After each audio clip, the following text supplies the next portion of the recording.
De quoi je me mêle sur rmc.fr et 01net TV. François Sorel. Bonjour à toutes et à tous, nous sommes bien le 4 novembre 2016 et c'est De quoi je me mêle. Chaque vendredi, toute l'actualité high-tech. Rien que pour vous, le meilleur de l'actualité high-tech de la semaine sur rmc.fr, version audio et version vidéo sur 01nettv.com. Je suis évidemment, comme chaque vendredi, ravi de vous retrouver. Au menu de ce De quoi je me mêle tout à l'heure, ça y est, il a été annoncé et il est arrivé pratiquement. C'est le nouveau Huawei Mate 9, on en parlera avec Christopher Siminelli. Nous étions à Munich il y a encore quelques heures pour le découvrir. On vous dira ce qu'on en pense, même si les tests seront à suivre sur le labo 01net. Et puis en compagnie de Victor Jakimovic tout à l'heure, on fera le point sur les avancées en matière de Wi-Fi. Vous connaissiez le Wi-Fi N, le Wi-Fi AC. Est-ce que vous connaissez le Wi-Fi AD ? Eh bien, ça va bientôt arriver et ça permet en fait des échanges de données sur une courte distance et ça peut-être nous éviter dans quelques mois ou voire quelques années d'avoir des câbles sur la télé puisqu'on pourrait imaginer que tous nos appareils télé, ciné, vidéo seraient connectés avec cette nouvelle norme de Wi-Fi. On en parlera tout à l'heure. Mon Twitter F Sorel, la page Facebook de quoi je me mêle qui vous attend. Vous cliquez sur j'aime. Soyez les bienvenus. De quoi je me mêle sur rmc.fr et 01net TV.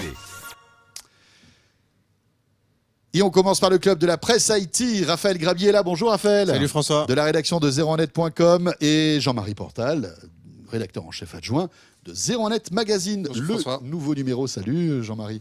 Le nouveau numéro est là avec un spécial télé. Comment doper sa télé aujourd'hui grâce aux nouvelles techno, aux différents boîtiers qui existent, etc. Vous faites le point. Parce que c'est vrai que la télé aujourd'hui, elle est avant tout sur le web, hein, et c'est ça qui est formidable. On peut avoir plein de trucs sympas. Oui, enfin là, c'est plutôt l'idée, c'est plutôt de remettre sa télé au centre de son salon et de sa maison. C'est pas facile avec les ados et les enfants. C'est super facile aujourd'hui. Ah ouais, c'est facile. Ah ben, on verra ça tout à l'heure. Enfin non, pas tout à l'heure Non, parce pas que tout c'est à un l'heure. dossier qu'on retrouvera La semaine prochaine ? dans 01net et qu'on évoquera la semaine prochaine. Pour débuter donc, allez, on s'intéresse maintenant aux rumeurs des futurs smartphones haut de gamme qui sortiront l'année prochaine. Raphaël, d'un côté le Galaxy S8, Ouais. s'il s'appelle comme ça. Mais A priori, il y a oui. des chances, ouais, il y a des chances. Et Et de l'iPhone l'autre, 8 et l'iPhone 8. Alors bon, le Galaxy S8, on va dire que c'est plutôt normal. Parce qu'il va arriver quand même rapidement, il va arriver en février prochain. L'iPhone, c'est un petit peu plus loin, sauf que ça va être très particulier l'année prochaine. Chaque année, on parle beaucoup de l'iPhone, mais l'année prochaine, ça va être les 10 ans de l'iPhone. Donc a priori, on va partir sur un gros chamboulement chez Apple. C'est pour ça qu'on parle de l'iPhone 8, parce que là, on aurait pu parler de l'iPhone 7S, mais a priori, ils vont carrément passer à un modèle différent. Oui, pour fêter les 10 ans de la sortie de l'iPhone. Exactement. On peut imaginer qu'ils vont mettre un grand coup, et on le souhaite d'ailleurs. Alors, la bataille va se jouer sur quoi en fait, Alors, Raphaël ? cette année, la bataille, c'était sur les doubles capteurs photo. Et l'année prochaine, a priori, ce sera sur les écrans. Parce que, Samsung, a priori, devrait essayer de faire un écran quasiment borderless, c'est-à-dire l'écran bord à bord. Apple devrait essayer de faire la même chose avec donc un écran qui devrait... C'est-à-dire qu'en fait, l'écran fait pratiquement toute la surface du téléphone. Ouais. Aujourd'hui, quand on voit un iPhone ou la plupart des téléphones, on voit qu'il y a deux gros, on va dire, traits blancs de chaque côté qui intègrent la caméra ou le bouton d'accueil, etc. Tout ça disparaîtra, on n'aurait plus qu'un grand écran. Alors du coup, la conséquence, ce serait qu'on n'aurait même plus de bouton Home exactement. Ça passerait derrière, par exemple, comme ce qu'on peut avoir sur le Pixel. Ouais. Et effectivement, c'est le gros problème de l'iPhone, c'est que l'écran, il est, on va dire, il y a une perte d'espace assez importante. On parle de 66% à peu près de surface exploitée. Donc c'est un petit problème par rapport à Apple. Ouais. Et donc effectivement, sur le Galaxy S8 et sur l'iPhone 8, ce sera vraiment des écrans très différents. Et ce sera chez Apple, ça c'est une vraie nouveauté, un écran OLED qui devrait être fabriqué par Sharp, puisque Sharp a été racheté par Foxconn qui fabrique l'iPhone. Voilà, donc il y a pas mal de choses. Donc On parle pas mal aussi- de nouveautés. Et effectivement, et la petite question qu'on peut se poser aussi, c'est au niveau de l'appareil photo. Le capteur en façade. Alors, on a eu le Xiaomi Mi Mix, qui a été lancé récemment. Et l'appareil photo en façade, il est en bas. Donc la question qu'on va se poser, c'est si ces fabricants ils veulent vraiment arriver à 100% de façade remplie par l'écran, comment est-ce qu'on va faire pour avoir un capteur photo? Donc, est-ce qu'il faudra le mettre par exemple sous la dalle en verre? Ça peut être possible techniquement, pourquoi pas? Ça va être sur le long terme. Et donc surtout, en fait, la vraie question, c'est sur l'usage, parce qu'aujourd'hui, l'iPhone 7 Plus, il est énorme, par exemple, pour une diagonale d'écran qui n'est pas si importante Non, que ça, finalement. On est sur du 5,5 pouces. Exactement. Et donc maintenant, l'enjeu, ça va d'arriver de proposer des grands écrans. Ouais, ouais. avec des smartphones qu'on peut quand même tenir, alors peut-être pas une main, mais aujourd'hui si on regarde l'iPhone 7, on pourrait l'optimiser, il pourrait être peut-être plus petit, ou avec cette taille de smartphone, avoir un écran de 5 pouces par exemple, au lieu de 4,7. Donc vraiment, on va dire que ça va être l'enjeu principal, c'est vraiment la faiblesse d'Apple, c'est ce qu'on lui a reproché cette année, c'est-à-dire de pas évoluer à ce niveau-là. Voilà. La différence Alors, en je ne une sais pas image. si JD peut nous mettre D'ailleurs, véritablement- Huawei a vachement communiqué là-dessus, il me semble, hier pendant la conférence. Voilà, on voit bien là, c'est deux téléphones qui ont à peu près la même, comment dirais-je, la même taille, hein, mais d'un côté vous avez le Huawei qui a, on va dire, qui est presque borderless et qui a un écran plus grand que celui de l'iPhone 7 qui Ouais. a la même taille. Et donc là, typiquement, à droite, on a 5,9 pouces et à gauche, on a 5,5. Donc voilà, Exactement. c'est que le début. En C'est fait. voilà, C'est c'est que le début. Et en fait, Apple a un des plus mauvais ratios du marché, comme je vous disais tout à l'heure. Ouais. Et donc, du coup, il y a énormément de marge de progression. de progression. Et donc, comme l'année prochaine, ça devrait être vraiment le nouveau design, ça devrait vraiment être là-dessus. Donc voilà, on espère en tout cas qu'Apple va vraiment évoluer là-dessus. En tout cas, le S8, ce sera la première étape avant l'iPhone. D'ailleurs, selon plusieurs sources, Samsung essaierait d'aller jusqu'à même 100% d'occupation d'espace d'ici quelques années. Bon, on verra Voilà. ça de près. Ça sera sans doute à l'occasion du Mobile World Congress. Hein. Alors, Ce en sera en principe, février, oui, on avait dit que ça février-mars. pourrait être un petit peu avancé à cause notamment du Note 7. Ouais. A priori, ce sera plutôt pour le Mobile World Congress, donc fin février, a priori. On reste dans l'univers Apple avec un spécial MacBook, puisque ça y est, les nouveaux MacBooks sont arrivés. Vous en avez reçu un ici à la rédaction de 01net.com. Le verdict? Alors, bon, le verdict, on l'a pas encore. Il est en cours de test, on va le tester. Mais il y a quand même une énorme déception. Enfin, en tout cas, on se demande si ça va pas être la première déception. Et ça, c'est, on va dire, objectif, sans tester la qualité de l'appareil Oui. intrinsèquement. C'est au niveau des ports qui ont tous disparu. Et en fait, est-ce qu'Apple va pas trop loin dans son obsession du design? Alors, il y avait la question de la prise jack avec l'iPhone 7. Là, en fait, il n'y a quasiment plus rien comme port, à part les ports USB type C Thunderbolt 3. Donc, il y en a 4 sur les nouvelles versions. Et il n'y en a que 2 d'ailleurs sur la version premier prix, où il n'y a pas d'ailleurs cette fameuse touch bar, donc qui est la principale nouveauté. Donc, ça pose quand même beaucoup de problèmes par rapport aux photographes qui n'ont plus de carte SD. Pardon, Oui. je parlais de carte micro SD, carte Ouais, SD, évidemment. Et tout ça dans un souci de design. Donc, voilà, on commence à se demander, est-ce qu'Apple va pas vraiment trop loin? Et surtout au niveau des prix. Parce qu'en fait, en faisant ça, il a aussi tué le MacBook Air. Il n'a pas renouvelé le MacBook Air. Enfin, ils n'ont pas renouvelé le MacBook Air. Donc concrètement, l'offre qu'on peut avoir, si on va sur le site d'Apple, moi, j'ai un MacBook Air qui commence à être vieux à titre personnel. Je me dis, est-ce que je vais pas le renouveler? Si j'arrive chez Apple, le MacBook Air actuellement, donc il a 1100 €, c'est relativement accessible. Mais enfin, c'est pas une nouveauté. Sinon, j'ai le MacBook à 1450 €, mais bon, qui est quand même pas très puissant, qui est sympa, mais qui est pas vraiment puissant. Et sinon, si je veux le vrai MacBook Pro, la nouveauté, c'est 2000 €. Donc la question, c'est de savoir, est-ce que les gens, qui vont renouveler un MacBook qu'ils avaient acheté, on va dire, entre 1000 et 1400 Ils vont €, pas mettre le double. est-ce qu'ils vont mettre le double ou beaucoup plus, en tout cas, pour accepter de garder et de rester chez Apple? Donc est-ce que c'est pas une erreur de la part d'Apple de mettre autant d'écart Ouais, finalement d'écart, entre ces finalement. machines? Mhm. Ou alors est-ce qu'il ne faut pas considérer que chez Apple, on en discutait aussi, c'est, on va dire, le premier prix, c'est l'iPad. Finalement, le premier ordinateur, C'est est-ce ça. que c'est pas l'iPad?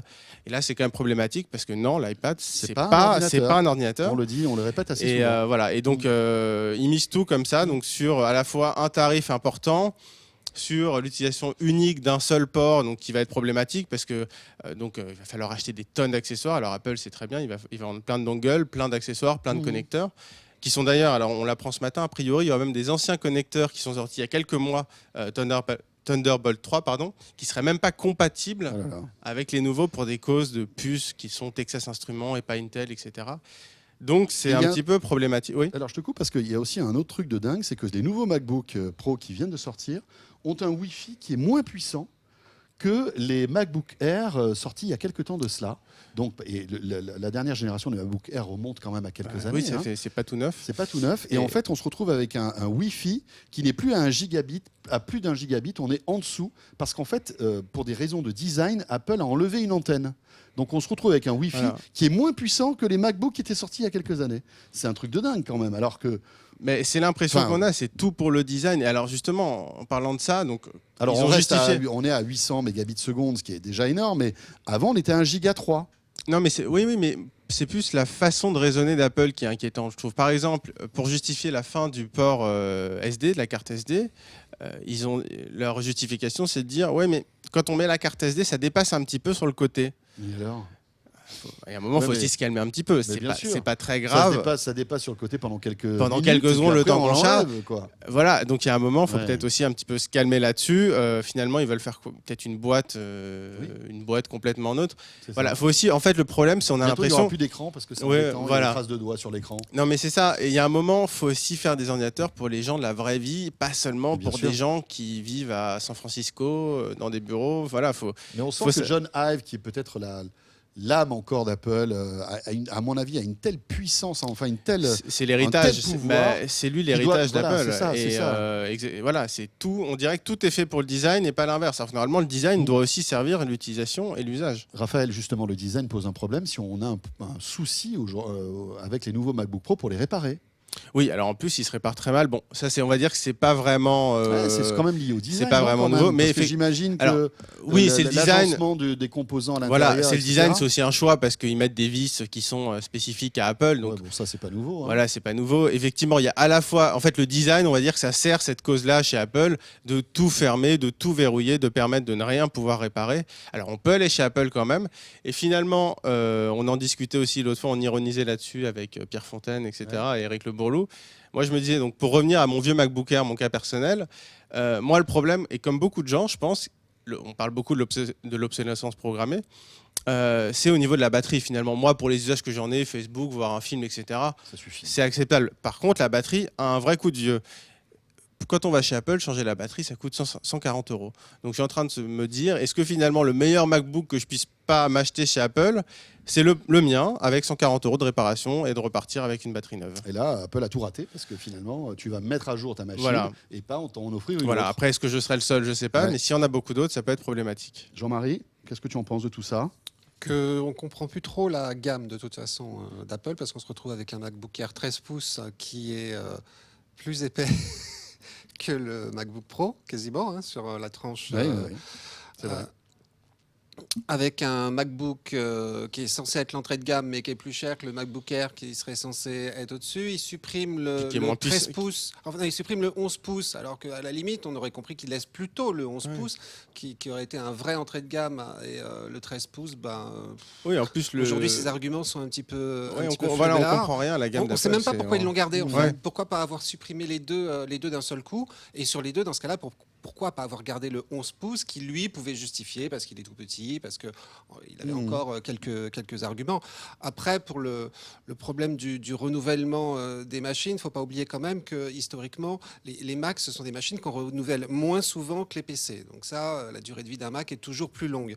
Donc, l'obsolescence, elle va arriver de fait aussi avec le moment où vous ne pourrez plus installer la dernière version de macOS. Aujourd'hui, Sierra ne peut pas s'installer sur tous les Macs. Si vous êtes antérieur, je crois, à 2010, génération 2010, vous ne pouvez pas l'installer. Et à partir du moment où vous ne pouvez pas installer la dernière version de l'OS, il y a certains logiciels que vous ne pourrez pas... Là, l'obsolescence se fera sentir. Donc, l'obsolescence, elle se fait après au niveau de logiciel, ce qui vous pousse de toute façon iPhone, à un moment ou à un autre. Oui, comme les iPhones, le 4, ça y est, c'est fini. Fini. Le 4, il remonte un petit peu, mais ça y est, officiellement. Ce qui vous pousse donc à un moment ou à un autre à en changer. Et puis puisqu'il y a le problème de batterie, effectivement, ça qui ne coûte pas trop cher, enfin tout est relatif. On va dire 140 € par rapport à acheter un MacBook Pro. On va dire si on veut une puissance décente, c'est le MacBook Pro. Et pour avoir le MacBook Pro, c'est 1700 €. Maintenant, après, quand même, le design, ça a été toujours le point fort d'Apple et qu'ils essayent d'affiner leurs machines pour les rendre. Ce sont des portables, donc pour les rendre les plus portables possibles et les plus légères possibles, on peut aussi comprendre. Oui, d'autant que la version gris foncé là est superbe. Ah non, au niveau du design, on peut rien dire, il n'y a rien à dire. On enchaîne, Raphaël, avec un sujet un petit peu plus grave quand même, concernant notre vie privée à tous. On en est où de ce décret qui va rassembler toutes ces données de la quasi-totalité des Français? On en est qu'il a été créé, qu'il y a le fichier qui va regrouper les données personnelles de 60 millions de Français, ce qui est quand même inédit. Jusqu'à maintenant, c'était 15 millions. Donc, grosso modo, c'est tous les Français qui ont plus de 12 ans, donc beaucoup de gens. Ça a été fait par décret, donc il n'y aura pas de débat au Parlement, il n'y aura rien de tout ça, ça a été fait. En fait, il y a eu un projet similaire qui avait été tenté sous la majorité précédente en 2012, qui avait été retoqué par le Conseil constitutionnel. Ça avait fait beaucoup de bruit à l'époque. Donc là, finalement, ils l'ont fait, donc le gouvernement actuel. Pour faire simple, en fait, on aura sur un même fichier, les données personnelles, notre nom, notre adresse, la taille, la couleur de nos cheveux, de nos yeux, etc. Sur un fichier unique. Alors, on pouvait se dire, finalement, est-ce qu'on ne peut pas faire ça sur une puce, mettre ces données personne par personne, sur chaque puce, sur chaque passeport, etc. Et en fait, c'est la centralisation qui pose problème, parce que du coup, avoir une immense base de données sur tout le monde, cette base de données, déjà, elle n'est pas inviolable. Il peut y avoir des hackers qui y auraient accès, déjà. Ensuite, légalement, il y aura pas mal de monde qui aura accès, les douanes, les policiers, voire des pays étrangers dans certains cas. C'est de savoir ce qu'ils vont pouvoir en faire, par exemple. Alors, a priori, pour le moment, il y a quand même des garde-fous. Déjà, n'importe qui ne pourra pas l'utiliser comme il veut. Pour recouper des données, par exemple, il faudra que ce soit à la demande d'un juge. Mais c'est valable actuellement. Maintenant, l'outil existe. On ne sait pas comment ce sera utilisé demain. On peut peut-être le déverrouiller. On peut peut-être le déverrouiller. Cela dit, en termes de sécurité, c'est peut-être aussi rassurant. Alors, c'est rassurant, oui. C'est toujours, c'est toujours problématique toujours entre sécurité écart, et liberté fondamentale et sécurité. Et le cas, je sais pas, un scénario catastrophe, imaginons, il y a des pirates qui arrivent à pirater cette base de données et qui en même temps ont accès à des millions de caméras de surveillance qui sont en France. Ça veut dire que quelqu'un d'extérieur pourrait théoriquement savoir faire de la reconnaissance faciale à tout moment, savoir qui va où en permanence. Donc c'est quand même un petit peu problématique. Merci beaucoup Raphaël Grabli, la rédaction de 01net.com, tous ces sujets, Apple. Sur 01net.com, sur 01net.com, bien évidemment. Jean-Marie, François. On s'intéresse maintenant aux petites astuces que vous pouvez nous donner pour briller en société, parce que je trouve que Raphaël et moi, on brille un petit peu moins en société. Mais non, mais c'est qu'on lui, il brille à Miami, Raphaël. Fait ce qu'on moi, ici, les Moulineaux, c'est plus compliqué. Bon, ça nous est... Non, les petites astuces, ça va un petit peu plus loin que ça, mais on est parti du principe, qui s'est jamais retrouvé dans un dîner ou lors d'une soirée, vous vous retrouvez avec... S'ennuyer, ça arrive, oui. Non, avec des gamers, alors pour peu que vous jouiez pas, qui sont en train de parler dans leur langage de tel dernier jeu à la mode, etc. Ou alors des gens très branchés, vous savez, des fins gourmets là, qui vont vous parler dans des termes abscons. Et encore quand c'est pas la politique. Et encore quand c'est pas la politique, voire même avec des bouts en train, et vous êtes bien en peine de vous souvenir de la dernière blague dont vous vous souvenez. Enfin, je sais pas, c'est quoi? Vous vous souvenez d'une blague là comme ça? Non. Moi, c'est dingue. J'en entends plein, je rigole, mais je les oublie instantanément. D'accord. Alors, on n'a pas fait le profil geek parce que ça, on s'est dit quand même que si vous êtes sur 01net, il y a quand même des chances. Il y a quand même des chances. Alors, par contre, gamer, c'est pas parce qu'on est geek qu'on est forcément gamer.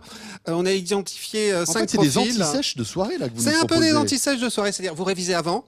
Ah oui. Un petit peu. Encore faut-il savoir les sujets qui vont être évoqués durant la soirée. Oui, mais vous installez l'appli sur votre smartphone, ou vous mettez le site dans vos signés, et puis un petit coup d'œil bien discret sur le smartphone, et vous vous en sortez, mais nickel. D'accord. Donc nous, on a identifié 5 profils, l'intello, le bout en train, le fin gourmet, le gamer, le scientifique.